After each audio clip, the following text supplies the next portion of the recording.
sebelum nanya aku cuma mau ini dulu narasi sedikit gini ya. Eh, dengan keterangannya Ririn siapa? Prio yang sekarang nih. Ini kan membuktikan bahwa motif berubah ya.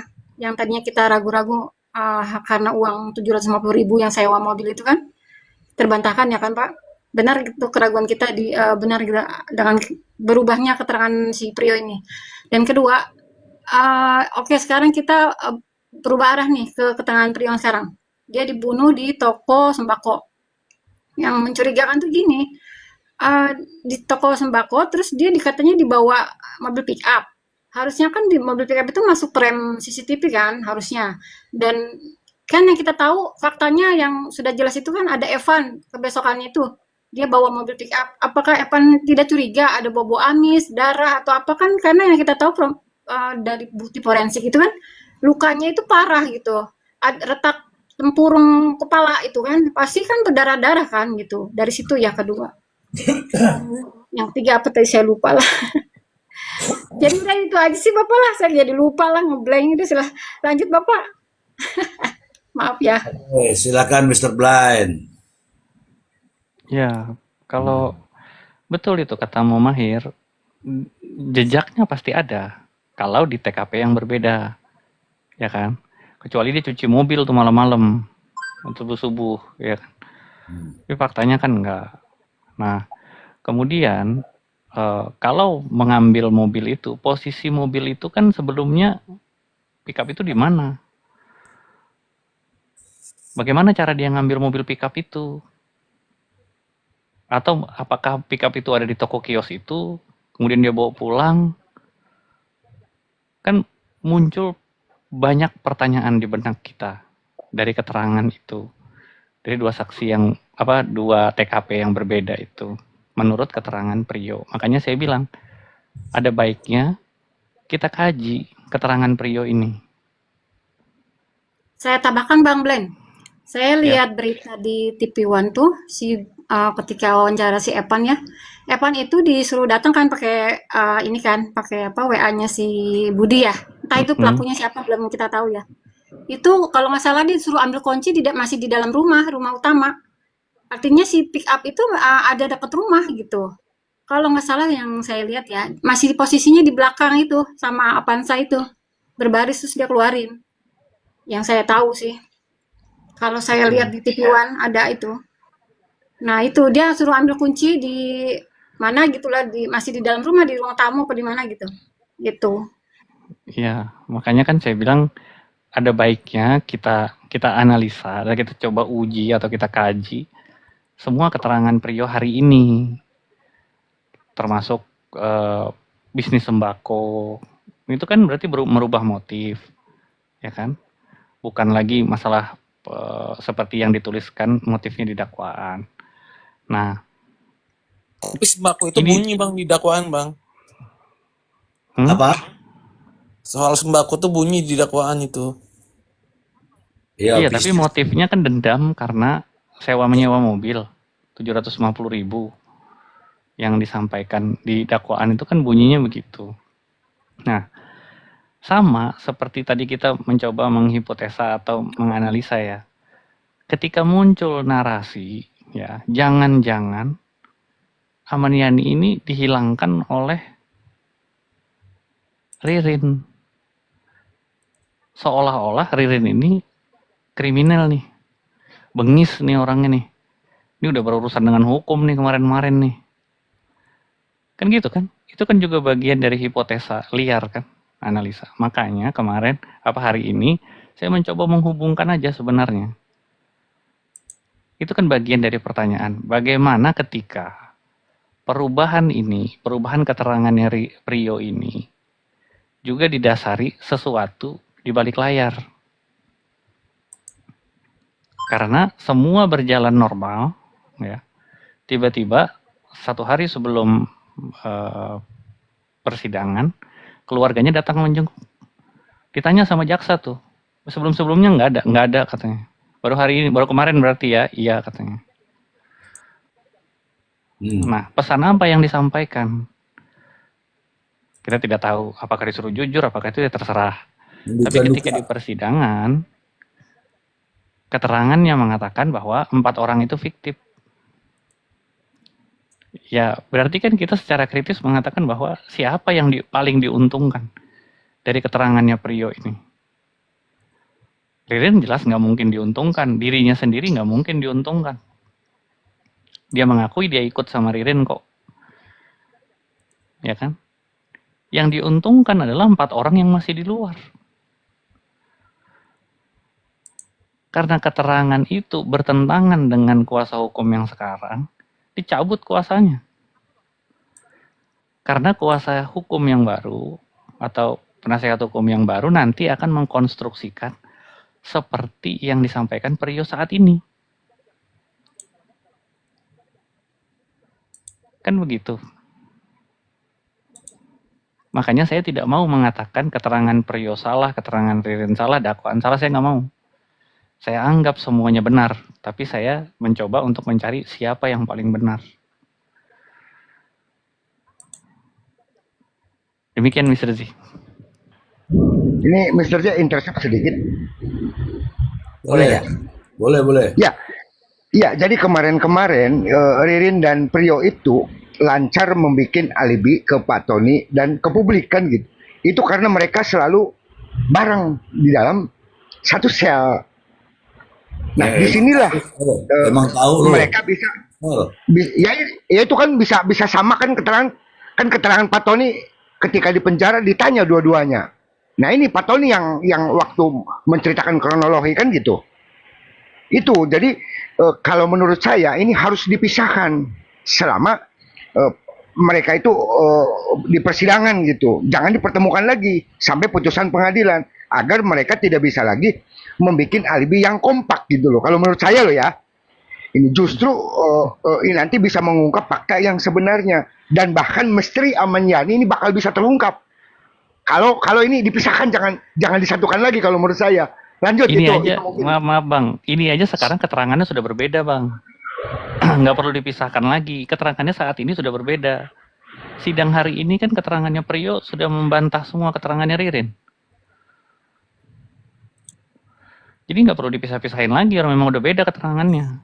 Bedanya di Priyo itu di dalam pengakuan dia tidak melakukan ikut serta dalam membunuhnya, melainkan hanya ikut menguburkan doang. Cuman di dalam dakwaan jaksa ini kan dia itu kan ikut membunuh nih. Ya, cuman kan keterangan yang paling kentara perbedaannya, Ririn mengatakan dia tidak tahu pembunuhan itu karena dia pergi sama Joko. Priyo bilang Ririn yang pukul kepalanya Budi. Ririn bilang Aman Yani otak pelakunya. Priyo bilang nggak ada itu Aman Yani, Joko, Hardi sama Yoga itu semua karangannya Ririn. Itu kan perbedaan keterangannya. Tambahin host, saya baru ingat tempo hari kan Pak Tony pernah buat YouTube tentang kronologis ya. Nah, saya baru ingat ternyata bisa saja terjadi di TKP toko itu ya, karena pada saat aman katanya datang itu Budi pergi sama Joko sama siapa tuh Ririn bertiga tuh ke toko. Nah, mungkin itu kali kejadiannya kalau memang benar-benar di toko ya. Nah, terus si Ririn pergilah sama Joko, yang dua pulang Budi tuh. Budi sama siapa tuh pulang kan? Pulang ke rumah, itu cerita awalnya. Berarti ada benang merahnya tuh kalau TKP ada di toko. Di keterangannya Pak Tony itu jelas. Di ruang tamu disikat sama, lagi ngobrol Aman Yani ngobrol sama Budi, disikat dari belakang sama Yoga. Iya, tapi sebelum itu mereka ke toko Budinya. Iya, tapi menurut pengacara Tony TKP-nya di rumah. Ya, artinya yang ngomong TKP-nya itu kita mau cari itu nih ininya benang merahnya kan, artinya ada transaksi dari rumah ke toko gitu loh maksud saya kan, dengan Budi tuh. Pulang lagi kan. Ya cuman kan si Prio itu mengatakan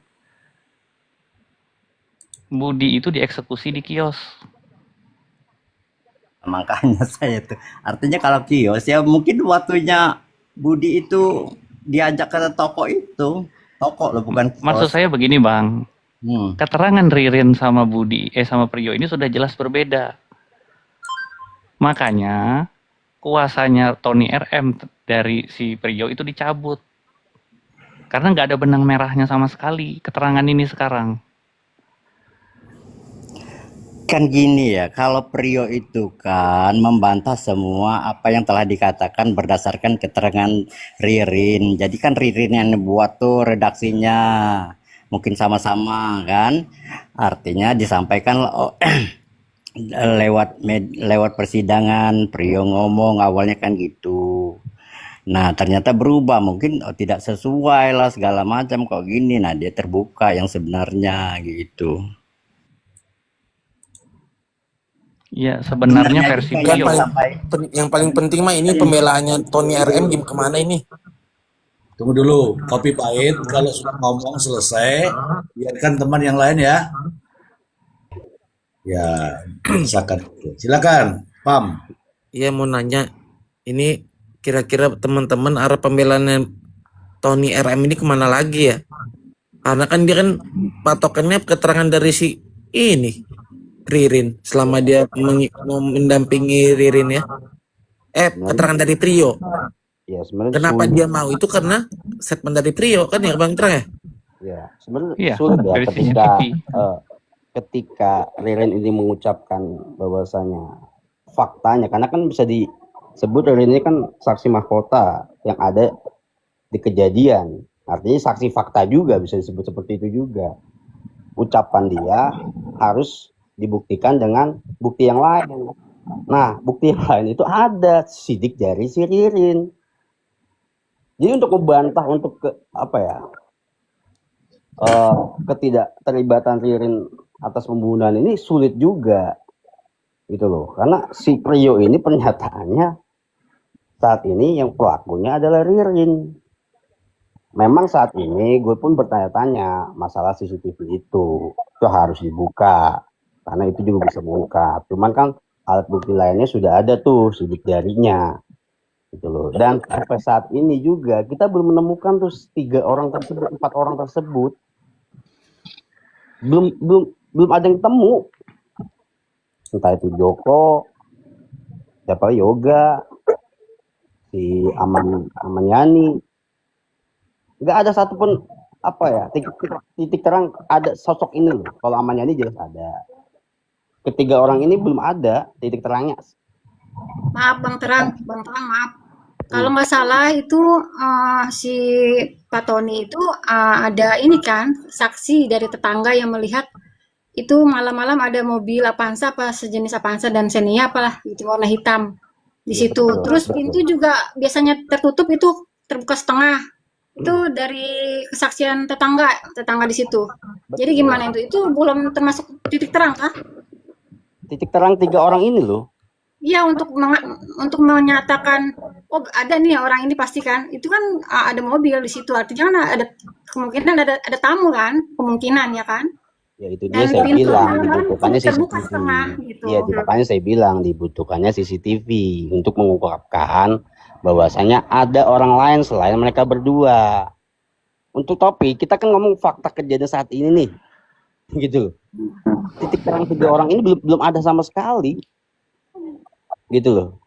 Apa secanggih itu mereka? Pertama, ketika ada keterangan bahwasanya Joko itu ikut mobil itu, ya kan, lalu turun di tengah jalan. Akhirnya yang ketangkap CCTV cuma mereka berdua di hotel. Itu kan apa secerdik itu mereka gitu loh. Iya, Gitu loh. Sampai-sampai nggak ketangkap CCTV sama sekali. Nah, satu-satunya CCTV yang bisa menangkap mereka itu kan CCTV yang ada di toko bangunan itu yang langsung menuju ke Pak Budi itu. Cuman sampai saat ini saya pun meragukan itu, kok nggak nggak mau diungkap, nggak mau dibuka. Itu keraguan saya salah satu di situ, gitu loh. Nah, keyakinan saya mungkin kuat juga gara-gara keterangan Evan yang bahwasanya Evan juga kenal Ririn, gitu loh. Mereka kenal semua, sehingga saya berpikir ya mungkin ya yang menguasai itu si Ririn, karena Ririn kenal, Evan kenal, tahu bahwasanya Evan itu pernah kerja sama Budi, gitu loh. Dan kita kan nggak tahu apakah si Joko ini kenal Riri, kenal si Evan, apa Maniani kenal Evan, atau si yang lain kenal Evan, nggak tahu juga. Cuma saat ini faktanya yang kenal itu cuma Ririn. Kita kan bicara fakta sekarang nih, Iya, iya. fakta saat ini gitu loh.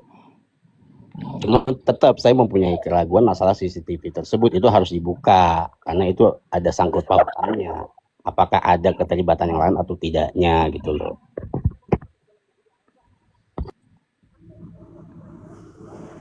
Ya ada yang lain, udah itu doang berdua dia udah.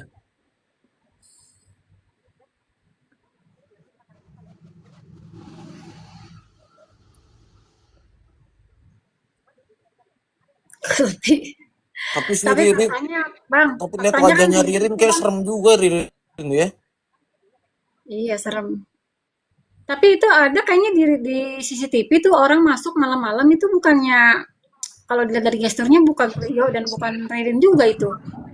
Genderuwo Kayaknya. ada itu. Dan rancunya nih. Ketika Ririn bersama Prio, itu kan mereka selalu bersama terus ketika kejadian.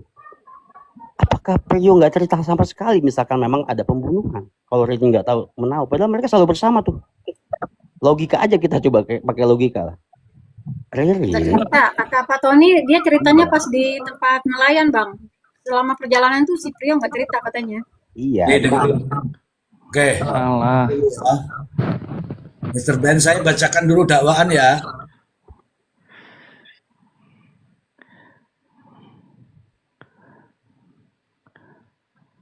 Mau nggak? Silakan Iya, Mas Ririn. silakan. Mau. Silakan Bapak. Nih ya, ini setelah kejadian aja ya, setelah kejadian. Bahwa kemudian pada hari Senin tanggal 1 September 2025, ini dakwaan ya, pukul 09.00 WIB, terdakwa dan saksi Prio Bagus Setiawan berencana untuk membuat spanduk dengan tulisan "Rumah ini disita bank" yang akan dipasang di bagian depan rumah korban Budi Awaludin agar orang mengira rumah tersebut telah disita dan tidak ada orang yang masuk rumah tersebut. Lalu terdakwa menyuruh saksi Prio Bagus Setiawan untuk membuat spanduk tersebut dan menarik uang kembali pada akun dana milik korban Budi Awaludin. Dan sekira pukul 10 WIB, saksi Prio Bagus Setiawan pergi keluar hotel untuk mengambil uang pada akun dana korban Budi Awaludin di Beniling dan untuk membuat spanduk. Lalu sekira pukul 11.30 WIB, saksi Prio Bagus Setiawan kembali ke kamar hotel dengan membawa uang sebesar 10 juta rupiah dan membawa spanduk pesanan. Terdakwa selanjutnya sekira pukul 21 malamnya, terdakwa mengetahui adanya berita penemuan mayat di rumah korban Budi Awaludin. Kemudian terdakwa memberitahukan kepada saksi Prio Bagus Setiawan bahwa kasus pembunuhan keluarga korban Budi Awaludin sudah viral. Selanjutnya sekira pukul 23.00 WIB, terdakwa dan saksi Prio Bagus Setiawan berangkat menuju wilayah Babadan, Kecamatan Sindang, Kabupaten Indramayu. Di dekat rumah saksi Evan Bagus pertama, dan pada hari Selasa tanggal 2 September 2025 sekira pukul 00.30, sesampainya terdakwa dan saksi Prio Bagus Setiawan di Desa Babadan, Kecamatan Sindang, Kabupaten Indramayu, di dekat rumah saksi Evan Pratama, lalu terdakwa dan saksi Priyo Setiawan meninggalkan mobil Corolla warna biru milik korban Sahroni di pinggir jalan tersebut agar seolah-olah perbuatan tersebut dilakukan oleh saksi Evan Bagus Pratama. Kemudian terdakwa menurunkan 2 koper dan membuangnya di Sungai Cimano. Lalu terdakwa dan saksi Priyo Bagus Setiawan berjalan menuju ke samping kantor Balai Desa Babadan dan memesan taksi online, di mana pada saat berada di sebuah sungai dekat jembatan, selanjutnya terdakwa membuang tas selempang warna hitam yang di dalamnya terdapat dompet dan KTP milik korban Sahroni, serta 3 buah handphone milik korban Sahroni, korban Budi Awaludin, dan korban Uwis Juwitasari ke sungai. Di HP-nya dibuang semua sungai. Lalu saksi Priyo Bagus Setiawan membuang gagang palu besi dan terdakwa juga membuang palu besi. Gagang palu besi dan terdakwa membuang palu besi. Bagi 2 nih, kamu ya gagangnya ya, aku palunya ya, gitu. Ini versi dakwaan ya. Dan terdakwa juga membuang palu besi ke sungai tersebut. Kemudian setelah taksi online yang dipesan datang, sekira pukul 02.00 lalu terdakwa dan saksi Priyo Bagus Setiawan meninggalkan lokasi tersebut dan menuju ke Hotel Adi Syariah dan sampai di hotel sekira pukul 03.00 WIB. Saya mau tanya ini di hotel berapa lama, berapa hari, Mr. Blind? 2 hari katanya. 2 hari ya. Berarti tanggal 1 sampai tanggal 2 ya. Iya. Oke. Bahwa kemudian pada hari Rabu tanggal 3 September 2025 sekira pukul 14 WIB, terdakwa dan saksi Priyo Bagus Setiawan keluar dari hotel Adi Syariah dan pergi meninggalkan wilayah Indramayu menuju wilayah Jawa Tengah.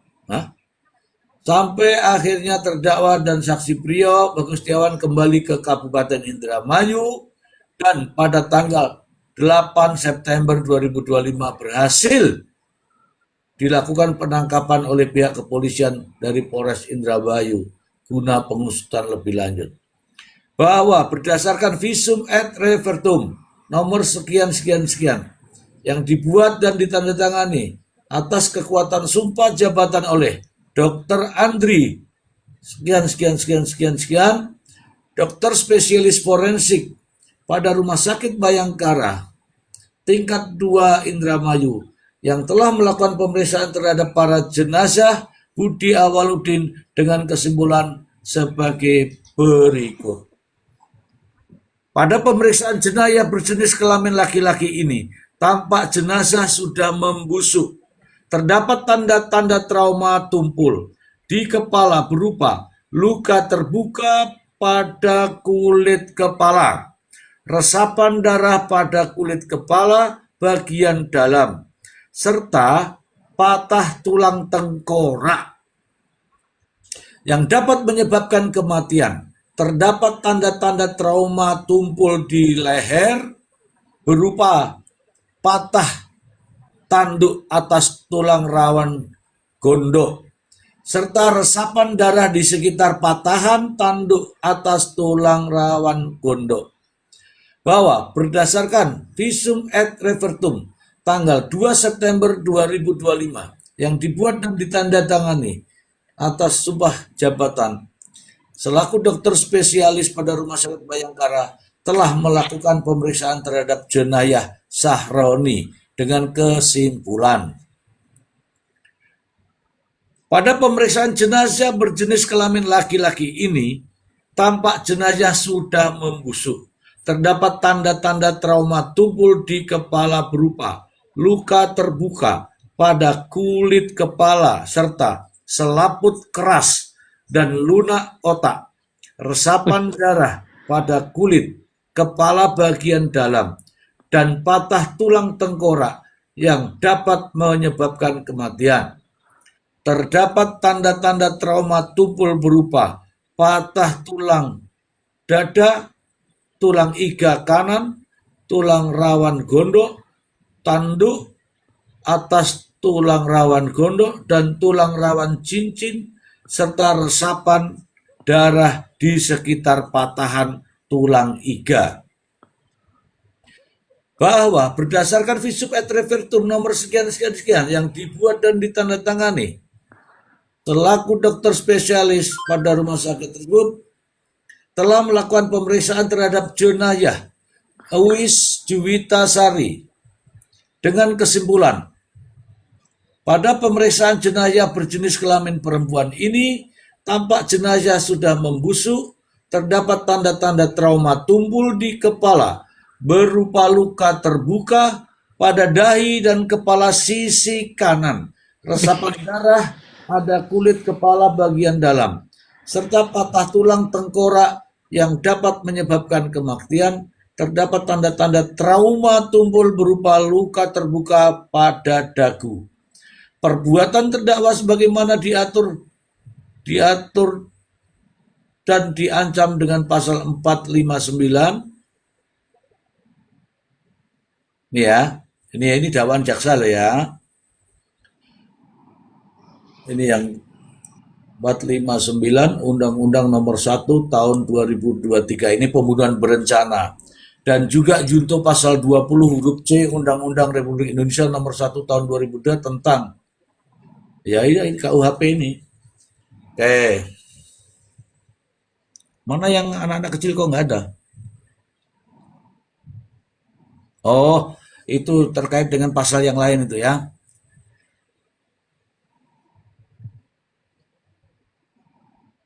Oh, ini baru Ririn. Kalau Ririn itu membunuh 3 orang ini. Silakan. Pam. Sudah baca tadi Pam? Udah, Mr. J. Tunggu Aiko aku belum bisa baca DM. Ada Mr. J di bawahnya itu, kalau nggak salah itu yang itu Ririn kan, dakwaan Ririn kan? Ya. Di bawahnya ada dia kalau nggak salah yang pakai undang-undang perlindungan anak. Di bawahnya kok nggak ada Bu? Kalau nggak salah ini ada kumulatifnya deh dia. Ada memang. Tapi pasalnya nggak ada. Di aku ada nih. Ini dia di sini. Bahwa terdakwa Ririn Rifanto alias Ririn, ya kan? Ini kan 458. Kemudian primer kan itu kan? Terus kedua ini kan, bahwa terdakwa Ririn Rifanto alias Irin bin Suwetno bersama-sama dengan saksi Priyo Bagus Setiawan almarhum Murjono dilakukan dalam tuntutan berkas perkara terpisah pada hari Sabtu tanggal 29 Agustus 2025 sekira pukul 01 atau setidak-tidaknya tahun 2025 bertempat di rumah di Jalan Siliwangi nomor 52 Kelurahan Paoman, Kecamatan Indramayu, Kabupaten Indramayu, Provinsi Jawa Barat, atau setidak-tidaknya termasuk dalam wilayah hukum Pengadilan Negeri Indramayu, dan berwenang mengadili, telah menempatkan, membiarkan, melakukan, menyuruh melakukan, atau turut serta melakukan kekerasan terhadap anak yang mengakibatkan mati yang dilakukan dengan cara sebagai berikut. Ini kan? Iya itu kan? Ya. Bentar, saya baca ya visumnya ya. Sadis memang nih. Iya, sadis ini. Ah. Jadi luka apa? Kalau anak-anaknya luka apa? Kalau bayi ditenggelamkan katanya kan? Nggak ditampilin, Mr. J. Nggak boleh kan? Anak korban. Nggak boleh. Oke. Nah, ini yang versi dakwaan jaksa ya teman-teman ya. Nah, kalau versi dakwaan jaksa, saya membaca begini ceritanya. Lucu pasti, kalau teman-teman pasti tertawa deh. Begini Mr. Ben ceritanya. Ceritanya di awal, coba nanti Bang Raffi kan sudah baca tuh. Ceritanya di awal, Ririn minta Priyo untuk menyediakan palu. Palunya sudah dibawa, kemudian kepanjangan karena dicocokkan dengan tasnya Ririn. Tapi dalam kesempatan lain di situ tertulis, Ririn minta Priyo mengambil ransel. Saya tidak tahu ini tas dengan ransel ini yang dimaksud, apakah jadikan alat bukti atau apapun itu, tapi ada pernyataan yang berbeda. Kalau tadi ada palu yang saya potong itu saya menyesuaikan dengan tas, tetapi di sisi lain Ririn justru minta ransel kepada Rio. Dan itu ransel itulah yang dibawa perjalanan dari dakwaan ini loh ya. Dakwaan ini ya teman-teman ya. Dakwaan ini. Nih saya bacakan nih. Bahwa berawal dari Ririn Afianto memiliki hubungan kerjasama pembelian minyak goreng dengan korban Budi Awaludin dan menjanjikan modal terdakwa akan dikembalikan selama 1 hari. Coba. Modalnya nggak dijelaskan berapa ya, tapi 1 hari ya, ini logika langsung dendam ini ya. Serta akan mendapatkan keuntungan. Namun korban Budi Awaludin tidak menepati janjinya sehingga terdakwa menyimpan rasa dendam kepada korban Budi Awaludin. Nah ini dengerin. Bahwa kemudian pada hari Minggu tanggal 24 Agustus sekira pukul 13.00 WIB, terdakwa merencanakan untuk merampas nyawa korban Budi Awaludin dan mengajak saksi Priyo Bagustiawan ya, yang saat itu sedang berada di rumah terdakwa dan menjanjikan kepada saksi Priyo Bagustiawan akan mendapatkan imbalan uang sebesar 100 juta rupiah. Imbalannya 100 juta rupiah. Modal minyak gorengnya berapa? Selanjutnya, atas ajakan terdakwa tersebut, saksi Priyo Bagustiawan menyetujuinya. Kemudian terdakwa menyuruh saksi Priyo Bagustiawan, nih dengerin baik-baik nih kalau saya salah baca. Terdakwa menyuruh saksi Priyo Bagustiawan untuk mempersiapkan sebuah palu besi yang akan dipergunakan untuk merampas nyawa korban Budi Awaludin. Selanjutnya saksi Priyo Bagustiawan pulang ke rumahnya dan mengambil sebuah palu besi lalu saksi Priyo Bagustiawan kembali ke rumah terdakwa. Disuruh ambil palu, balik lagi ya. Dan memberikan palu besi tersebut kepada terdakwa. Nih kasih Ririn. Akan tetapi karena palu besi tersebut gagangnya terlalu panjang dan tidak bisa disimpan di dalam tas. Tas artinya kan Ririn sudah punya tas tuh. Tas, lalu terdakwa menyuruh saksi Priyo Bagustiawan pergi ke tukang las untuk memotong gagang palu besi tersebut dan terdakwa memberikan uang sebesar 30.000 rupiah kepada saksi Priyo Bagustiawan. Selanjutnya, sekira pukul 13.30, saksi Priyo Bagustiawan pergi ke tukang las dengan menggunakan 1 unit sepeda motor Yamaha Mio hitam milik terdakwa. Dan sekira 20 menit kemudian saksi Priyo Bagustiawan kembali ke rumah terdakwa dan menyerahkan palu besi yang sudah dipotong gagangnya tersebut kepada terdakwa. Lalu saksi Priyo Bagustiawan pulang ke rumahnya. Bahwa sekira pukul 19.00 WIB, saksi Priyo Bagustiawan datang kembali ke rumah terdakwa. Lalu terdakwa menyuruh membantu saksi Priyo Bagustiawan untuk mengambil sebuah tas ransel. Selanjutnya saksi Priyo Bagustiawan langsung mengambil tas ransel dan dari rumah saksi Priyo Bagustiawan dan memberikannya kepada terdakwa. Kemudian terdakwa memasukkan palu besi dan potongan gagangnya ke dalam tas ransel tersebut. Nah, ini di pertanyaan nih, dia mau pakai tas atau pakai ransel? Oke.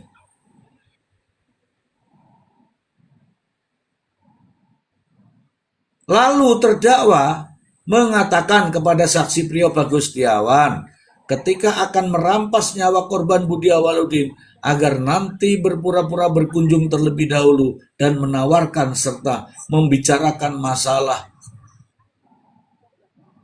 bisnis minyak goreng, dan saksi Priyo Bagustiawan pun memahami apa yang terdakwa sampaikan tersebut.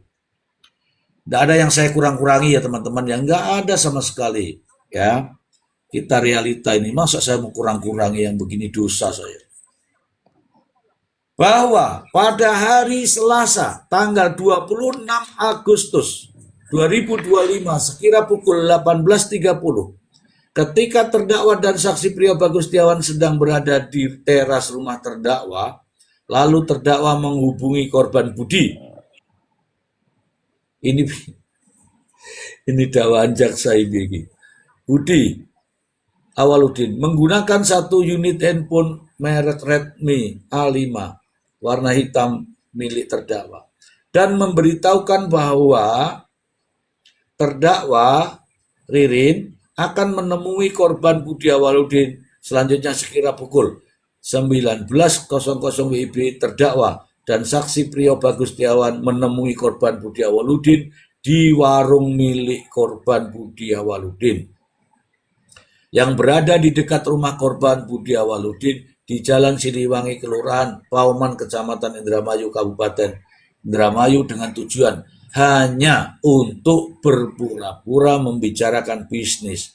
Lalu pada pukul 21 jam 9 malam terdakwa dan saksi Priyo Setiawan pulang atau pergi dari warung korban Budi Awaludin. Ini bahasanya penyidik mungkin diambil-ambil ini. Bahwa kemudian pada hari Kamis tanggal 28 Agustus 2025 sekira pukul 19 WIB terdakwa mengajak saksi Priyo Bagus Setiawan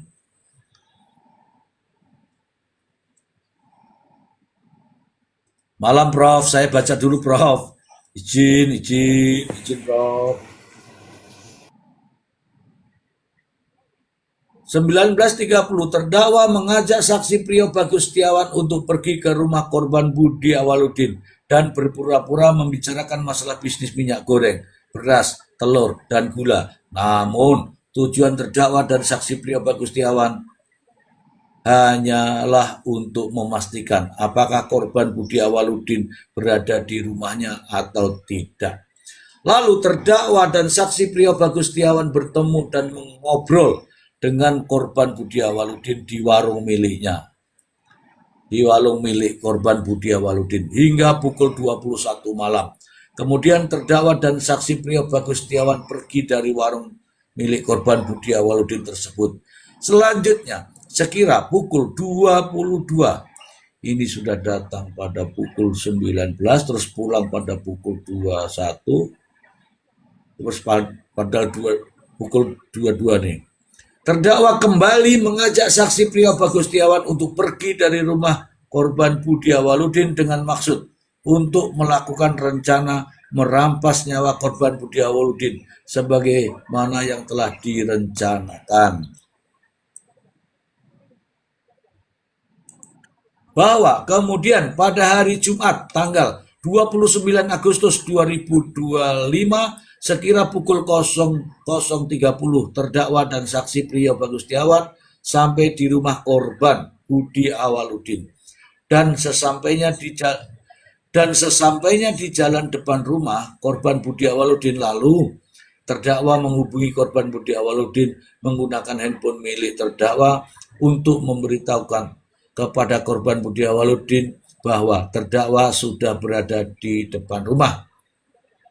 Selanjutnya, saksi Priyo Bagus Setiawan memasukkan sepeda motor milik terdakwa dan memarkirkannya di area garasi rumah korban Budi Awaludin. Sedangkan terdakwa dan korban Budi Awaludin mendahului untuk masuk ke ruang tamu. Setelah itu, saksi Priyo Bagus Setiawan ikut masuk ke dalam ruang tamu sambil membawa tas ransel yang berisi palu besi dan di mana saat itu terdakwa berpura-pura membicarakan bisnis minyak goreng, beras, telur, dan gula dengan partai besar. Maksudnya partai besar itu partai apa? Partai penguasa. Bahwa setelah itu korban Budi Awaludin pergi ke ruang dapur. Nih dengerin ya teman-teman ya. Dengerin dulu ini. Tapi minum dulu. Bahwa setelah itu korban Budi Awaludin pergi ke ruang dapur untuk membuatkan minuman. Dan pada saat itu terdakwa mengatakan kepada saksi Priyo Bagus Setiawan dengan nada pelan, siap-siap neng depan lawang, siap-siap di depan pintu. Lalu saat korban Budi Awaludin datang dengan membawa minuman, saksi Priyo Bagus Setiawan langsung berdiri di depan pintu depan di mana setelah itu korban Budi Awaludin langsung keluar bersama terdakwa melalui pintu samping menuju garasi rumah diikuti oleh saksi Priyo Bagus Setiawan yang juga keluar ruang tamu untuk melihat mobil pickup milik korban Budi Awaludin. Selanjutnya korban Budi Awaludin kembali lagi menuju pintu samping rumah dibarengi saksi Priyo Bagus Setiawan dengan posisi di belakang korban Budi Awaludin dan terdakwa pada posisi paling belakang dan terdakwa pada posisi paling belakang. Lalu terdakwa berkata kepada saksi Priyo Bagus Setiawan dengan nada pelan, gitu mungkin ya. Kok pas kita ngobrol, bari Budi sira pukul, sing guri ya. Nanti pas saya lagi ngobrol sama Budi, kamu langsung pukul dari belakang ya. Nih, kamu baru pukul dari belakang ya.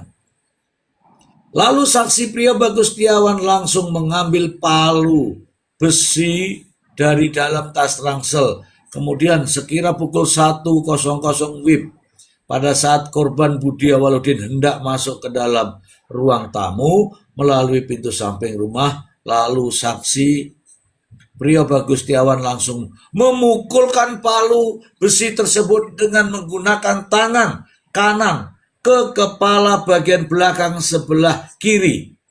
Coba teman-teman, stop dulu di sini. Palu bagian tangan kena kepala bagian kiri, piye kuwi ceritane? Dia mukul dari depan apa dari belakang? Dari belakang itu tak wocok meneh ya. Kalau dari belakang ya nggak masuk akal lah. Oh berarti begini Mr. Z. Ya. Backhand. Ngene. Ya dia mukulnya berarti dari arah kirinya si Priyo. Coba kamu lihat orang pakai palu itu ada yang backhand nggak? Siapa tahu. Atau dikasih tahu dulu, sebelah kiri gitu mungkin ya. Oke, saya ulangi lagi ya.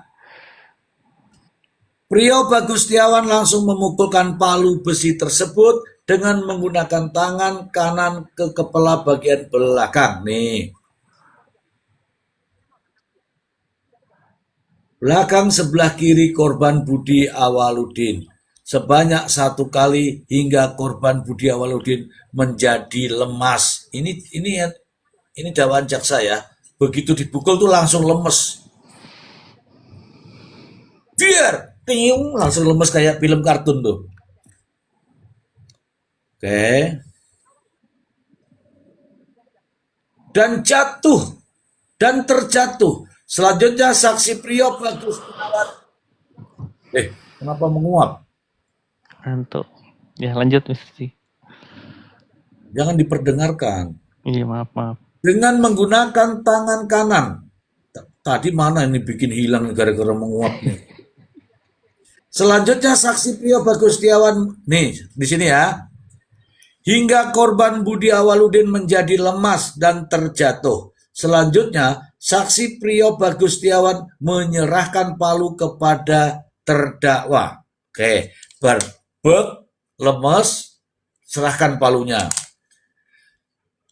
Dan terdakwa memukul palu besi tersebut kepada korban Budi Awaludin yang sudah terjatuh ke tanah dengan posisi miring sebanyak 2 kali yang mengenai bagian kepala sebelah kiri dan bagian leher hingga korban Budi Awaludin mengeluarkan banyak darah dari kepala dan berubah posisi menjadi tengkurap di tanah dan tidak bergerak lagi. Wow.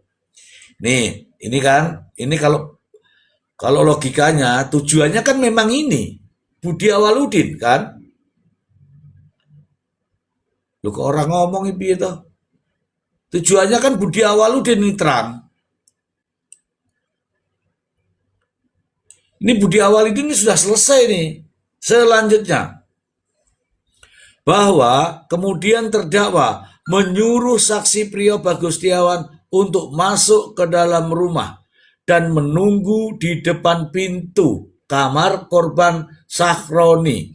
Selanjutnya terdakwa menuju kamar korban Sahroni dan masuk ke kamar tersebut dengan membawa palu besi, di mana saat itu terdakwa melihat korban Sahroni sedang mendengarkan pengajian dari handphone dengan posisi duduk membelakangi pintu kamar. Nih dengerin ya. Duduk membelakangi pintu kamar. Artinya katakanlah ini kamar saya, ini pintunya di belakang saya ya. Dengerin aja baik-baik. Membelakangi pintu kamar. Kemudian terdakwa langsung menghampiri korban Sahroni secara diam-diam. Secara diam-diam itu artinya apa? Dari depan atau dari belakang, Mr. Blay?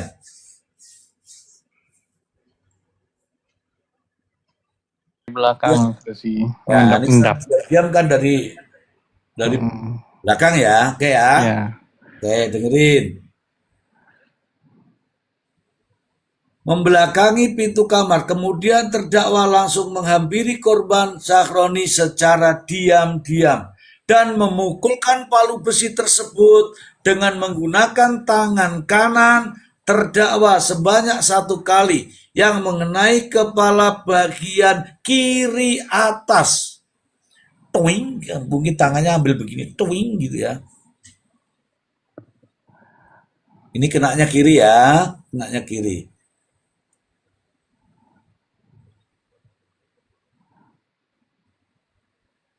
Korban Sahroni, hingga korban Sahroni SE jatuh tersungkur dan mengeluarkan darah dari bagian kepala. Selanjutnya saksi Priyo Bagus Setiawan masuk ke dalam kamar dan terdakwa langsung menyerahkan 1 palu besi tersebut kepada saksi Priyo Bagus Setiawan. Lalu saksi Priyo Bagus Setiawan langsung memukul kembali palu besi tersebut kepada korban Sahroni. Jadi dua-dua melakukan. Aku habis melakukan 1 kali, kemudian saya serahkan ke temanku, gitu ya. Biar adil mungkin ya, maksudnya begitu ya. Dengan menggunakan 1 tangan sebanyak 1 kali dan mengenai kepala bagian kiri atas, lalu terdakwa dengan kuat menginjak korban Sahroni dengan menggunakan kaki kanan terdakwa sebanyak 2 kali. Coba kamu nginjak 2 kali, contoh sekarang. Gitu ya. Yang mengenai bagian leher dan bagian dada. 1 taruh di leher, 1 taruh di dada. hingga terkapar tak berdaya. Selanjutnya tubuh korban Syahroni SE ditarik oleh saksi Priyo Bagustiawan ke dalam kamar mandi yang ada di kamar tersebut. Oke, silakan. Sama Pam. Lanjutkan. Poin berikutnya.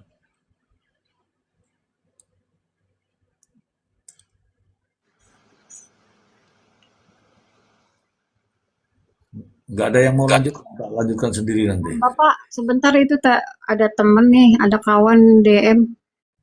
Itu ada surat pernyataan Ririn apa tuh beredar terbaru. Ririn siapa? Priyo. Tadi aku terusin ke DM-nya Bapak. Mungkin nanti Bapak bisa buka. Gitu aja Bapak. Aku tuh nggak penting-penting amat tuh DM, tenang aja. Orang lagi live itu kok DM. Live ya langsung komentar gini aja. Buka DM berarti saya turun live kan? Atau dibacain aja Mama Mahir. Iya. Dibacain, akunya lagi di atas. Nanti akunya yang angkat apa? Gimana noh? Nggak bisa Oh, aku. nggak bisa buka ya. Iya. Ini Soalnya enggak, dikirim DM. gini aja. Saya bacain apa saya habisin? Kalau Nanti dakwaan kan udah aja, Mr. Pak. Z. Mendingan itu ada info terbaru surat surat dari Priyo. Pernyataan. Loh, Seru. aku ucapin datang selamat malam dulu, Prof. Imran. Selamat malam, Prof. Malam Mr. Z, malam Bang Wen, Malam, Prof. Raffi, Wali, Amir, Kondrang, Bang Kopi Pahit. Iya, lanjut Mr. Z. Ya, coba di WA saja, jangan di DM ya teman-teman. Kalau di DM itu aku nggak bisa baca karena DM itu kan di TikTok. Kalau di TikTok kan aku sebentar live. Nanti rungkat. Komen aja di bawah typing itu intinya apa? Surat pernyataannya typing guys. Yang udah tahu. Katanya udah beredar. Iya guys, typing aja guys. Prof, selamat malam Prof Imran. Assalamualaikum. Bagaimana Prof? Sudah dengar kesaksian Priyo hari ini Prof?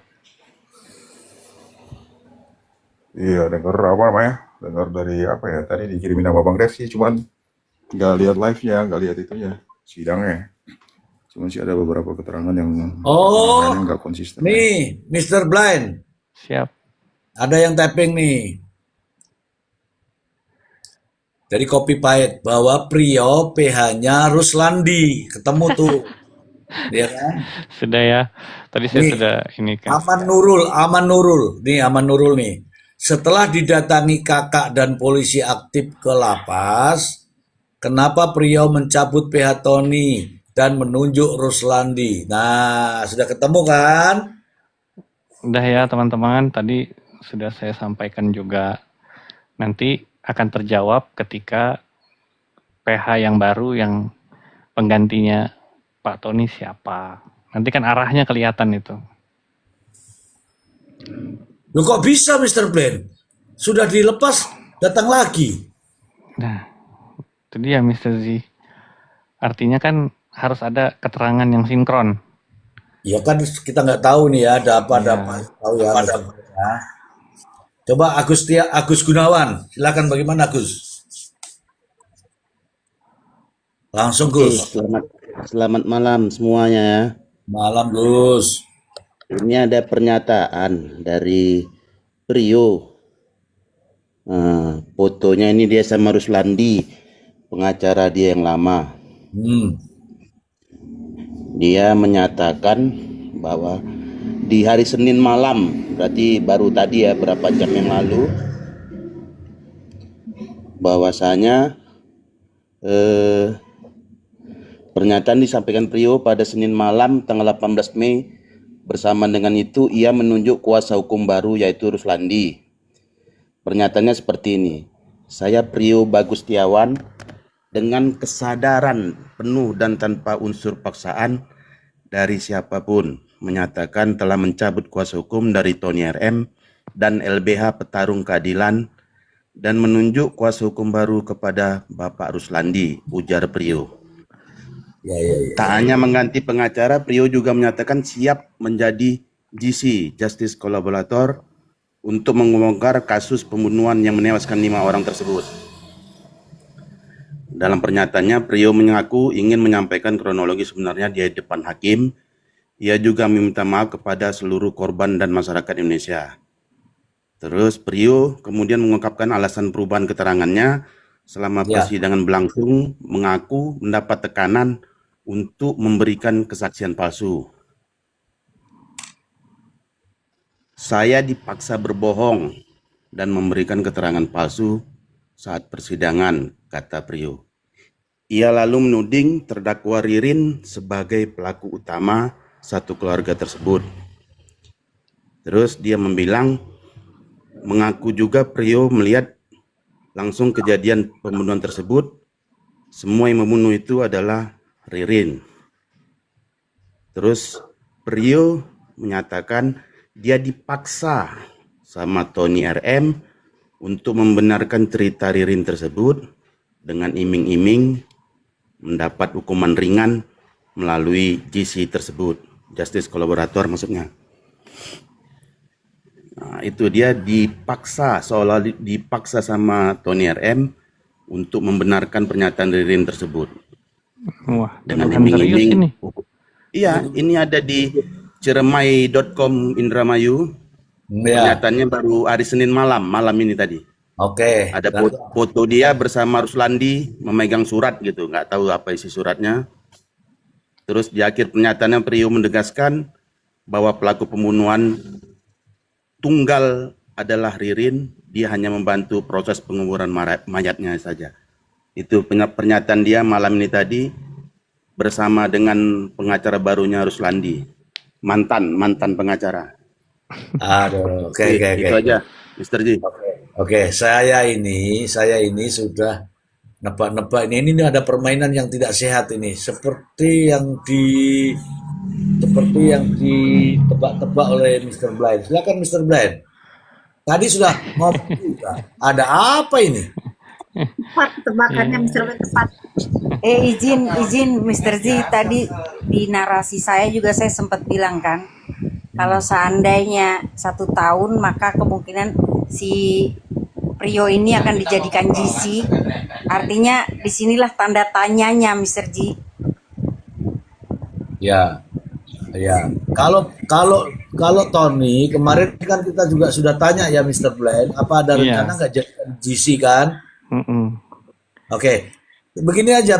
Kita lihat dari luar-luarnya aja dulu, Mr. Blind, dari luar-luarnya. Iya. Jadi kemarin itu kan kita ini kan sudah mendiskusikan kasus ini kan lumayan ya, ada beberapa hari lah. Terutama saya baru beberapa hari. Kalau Mr. Z sudah duluan. Saya baru beberapa hari. Kemudian saya melihat dan mencoba menganalisa, termasuk dengan Prof. Emran, dengan Bang Maksi, dengan semua teman-teman lah, semua teman-teman di sini kan. Saya melihat kasus ini pelik karena tidak ada direct evidence itu. Lalu kemudian keterangan para terdakwa ini kan bertolak belakang dengan dakwaan. Nah, kita mencoba merangkai data atau fakta yang kita dapatkan selama persidangan. Jujur kita nggak ada terpengaruh dengan podcastnya KDM lah, podcastnya acara Tony lah. Kita nggak terpengaruh ke situ. Karena bagi kita itu cuma sekedar informasi aja. Tapi yang kita jadikan bahan pertimbangan kan tentu yang sudah terjadi di persidangan aja. Nah, sampai pada akhirnya pengacara Tony datang. Tapi sebelum pengacara Tony datang itu, kita nonton bareng tuh malamnya. Malam sebelumnya nonton bareng. Mr. Z putarkan dan kita mereaction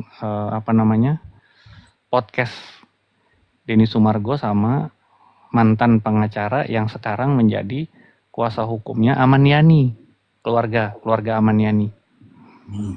Oke. Nah, ketika Pak Tony datang, itu kan kesempatan bagi kita semua ya, karena beliau adalah pengacara terdakwa, ya kita pertanyakan yang selama ini jadi pertanyaan kita. Ada beberapa hal waktu itu kita pertanyakan, termasuk beliau sendiri juga menjelaskan apa yang sudah beliau ketahui gitu ya. berdasarkan keterangan para terdakwa ini.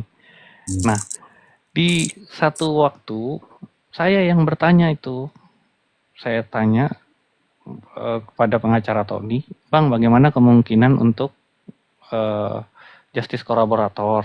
Saya bilang begitu. Terus dia bilang, pengacara Tony bilang, loh, kan ini statusnya terdakwa, masa bisa, katanya. Terus saya bilang, loh, waktu itu di kasus Sambo, Eliezer itu terdakwa, Bang, tapi dia dapat status JC, aku bilang gitu kan. Oh iya iya iya, katanya gitu. Itu sudah kita pertanyakan sebenarnya. Karena memang kita melihat saksi utama ini sebenarnya kan si Prio ini. Dialah yang bisa mengungkap peristiwa ini. Termasuk waktu saya bilang, Bang, itu kan ada intimidasi, Bang. Baik di persidangan, ya kan?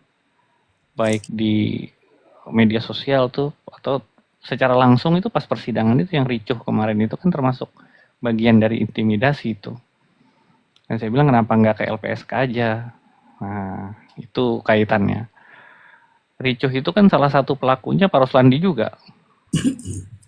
Nah, akhirnya berlanjutlah diskusi malam itu sampai bubar. Nah, hari ini sidang dilanjutkan. Lalu kemudian ada perubahan